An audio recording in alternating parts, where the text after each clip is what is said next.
សួស្តីអ្នកទាំងអស់គ្នា Welcome back ទីបំផុតខ្ញុំត្រូវត្រឡប់មកបញ្ចប់កិច្ចការងារនឹងវិញហើយក្បាលដំបងឡើយឃើញបុណ្យកឋិនហើយកុំឆ្ងល់ថាអាហ្នឹងបុណ្យកឋិនខែ5មកអត់ទេកឋិនតាំងពីខែ11ឆ្នាំទៅម៉េះប៉ុន្តែខ្ញុំហ្នឹងខ្ជិលខ្លាំងពេកខ្ញុំមិនកាត់ខ្ញុំមិនអីប៉ុន្តែឥឡូវហ្នឹងខ្ញុំបើកមើលវីដេអូចាស់ៗទៅគេថាកាត់ទុកឲ្យម្ដាយខ្ញុំមើលដែរកាលពីឆ្នាំទៅខែ11ហ្នឹងខ្ញុំទៅកឋិននៅខាងវត្តអូតញៀននៅខាងស្រុកស្នួរខេត្តកញ្ចេះតែទៅហ្នឹងទៅជាកឋិនបែបសាមគ្គីហ្នឹងថាយើងទិញមួយត្រៃអញ្ចឹងទៅហើយយើងដាក់បច្ច័យ4-20 ម៉ឺនអញ្ចឹងទៅអ្នកនរគ្នាព្រោះឥឡូវកឋិនស្រួលធ្វើអត់ដូចកមុនដោយសារតែម្នាក់គាត់យល់ពីកឋិននឹងច្រើនណាហើយ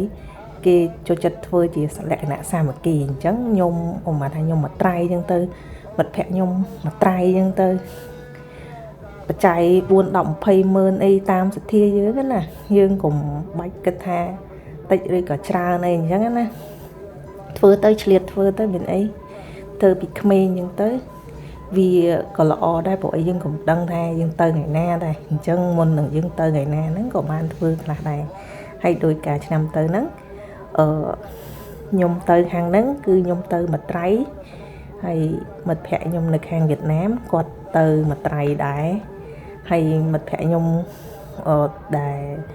ផ្ទះគាត់នៅខាងហ្នឹងគាត់ដាក់មួយត្រៃអញ្ចឹងដែរទៅហើយមានអីសុបាយតែអ្នកនរគ្នាហើយនេះគឺជាសកម្មភាពហែបដិសិន3ជុំព្រះវិហារព្រះវិហារទូចអត់ធំទេតែមើលទៅស្អាត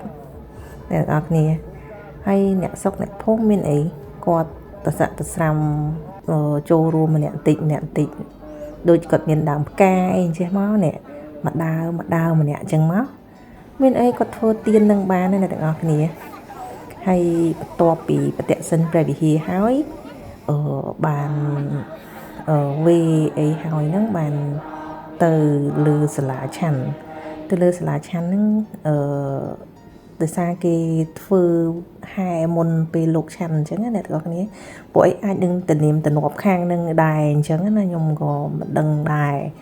ហើយបន្ទាប់ពីនឹងមកក៏នាំពុកម្ដាយខ្ញុំទៅខាងមណ្ឌលគិរីដោយសារយើងមកដល់ស្នួលហើយអញ្ចឹងយើងថែមបន្តិចទៀតទៅដល់មណ្ឌលគិរីហើយមានណាទេសភាពស្អាតមកគួរឲ្យស្រឡាញ់អញ្ចឹងណាដោយសារតែខ្ញុំចេញពីកឋិនហ្នឹងប្រហែលជាខ្ទង់ម៉ោង2អីហើយអញ្ចឹងទៅខ្ញុំជិះលេងទៅរៀងល្ងាចដែរហ្នឹងបានអាចដល់ខាងអូរមាសនេះហើយក៏ឈប់នៅនឹងឲ្យពុកម៉ែគាត់សម្រាកទៅហើយគាត់មើលនេះមើលនោះអញ្ចឹងទៅណាហើយណាមួយខានជួបពូមិញនេះនៅមុខអ្នកយូរដែរអញ្ចឹងណាហើយបន្ទាប់មកក៏នាំគ្នាឧស្សាហ៍បាយពេលល្ងាចនឹងទៅបានចូលទៅសម្ភារនៅក្នុងក្រុងសែនមនោរម្យមានអីទេសភាពស្អាតតែអ្នកនរគ្នាស្អាតមកនេះដែរហ្នឹងណាហើយព្រលឹមឡើងបានយើងទៅលេងខាងប៊ូស្រានាំពុកនាំម៉ែមក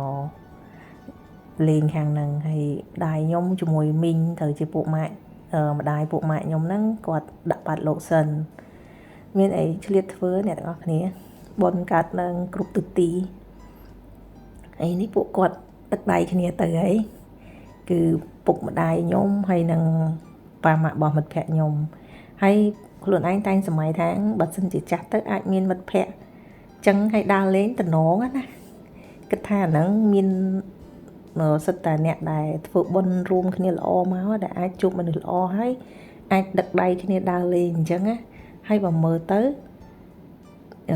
ពួកគាត់មិនជាអ្នកមានទេពុកខ្ញុំអីពិបាកតែសួរថាគាត់ដាច់ឆ្លុះគ្នាគាត់ដាច់ឆ្លុះគ្នាទេដោយពុនគាត់ស្រឡាញ់គ្នាទាំងអីហើយពូមីងមកទៅគាត់ស្រឡាញ់គ្នាណាអញ្ចឹងពួកគាត់សើបបុណ្យល្អហើយដែលអាចមកជួបអ្នកដែលមានបុណ្យមានសទ្ធាស្មើគ្នាអញ្ចឹងណាហើយអាចនឹងថាអូខេពីមុនគាត់ពិបាកអីអញ្ចឹងទៅហើយអាចឥឡូវគាត់មានលទ្ធភាពរៀងគ្រាន់ជាងមុនអាហ្នឹង តាមធម៌ព្រះមានអ្នកថាបុណ្យគាត់ឲ្យផលហើយដោយសារតែគាត់ហត់ពីក្មេងចាស់ហើយអញ្ចឹងបុណ្យហ្នឹងគឺឲ្យផលរបស់ពួកគាត់ហើយមានណានេះគាត់ចុះទៅគាត់បដើចៅគាត់ទិញនេះទិញនោះនេះនោះចៅគាត់នេះចៅប្រុសគាត់ណាគាត់ទៅទឹកជ្រោះប៊ូស្រាអីណាណីថតរូបជាមួយគ្នាញ៉ាំបាយក្រុមដើមអាស័យអីណាអូលក្ខណៈថាចាស់ធម្មតាដែរហ្នឹងណាគាត់ណាដើរទៅថតរូបមួយមិត្តភក្តិគាត់ណែលយឯងផ្សារកាហ្វេឲ្យមើលទឹកជ្រោះភាសាគ្នាមួយមិត្តភក្តិគាត់ខ្ញុំចំណែនដែរហ្នឹងឥឡូវហ្នឹងហើយខ្ញុំទៅដោយគ្រីហ្នឹងខ្ញុំគេងបានតែ2យប់ទេថ្ងៃបន្ទាប់ខ្ញុំក៏មកវិញហើយអត់បានទៅកន្លែងណាច្រើនទេទៅតែដល់គិរីហ្នឹងទៅតែប៊ូស្រាហ្នឹងទេដោយសារថាខ្ញុំអត់មានពេលដែរអញ្ចឹងណាហើយខ្ញុំត្រូវត្រឡប់មកធ្វើការងាររកលុយទៀតដើម្បីទៅធ្វើបុណ្យអញ្ចឹងអ្នកទាំងអស់គ្នាហើយប្លុកហ្នឹងមានតែប៉ុណ្្នឹងទេអ្នកទាំងអស់គ្នាបាយហើយអូផ្លេចសូមជូនបុណ្យកុសលដល់អ្នកទាំងអស់គ្នាផងសូមឲ្យអ្នកទាំងអស់គ្នាជួបតែសុខកុំឲ្យមានទុក្ខហើយប្លុកវីដេអូនេះមានតែប៉ុណ្្នឹងឯងបាយអ្នកទាំងអស់គ្នា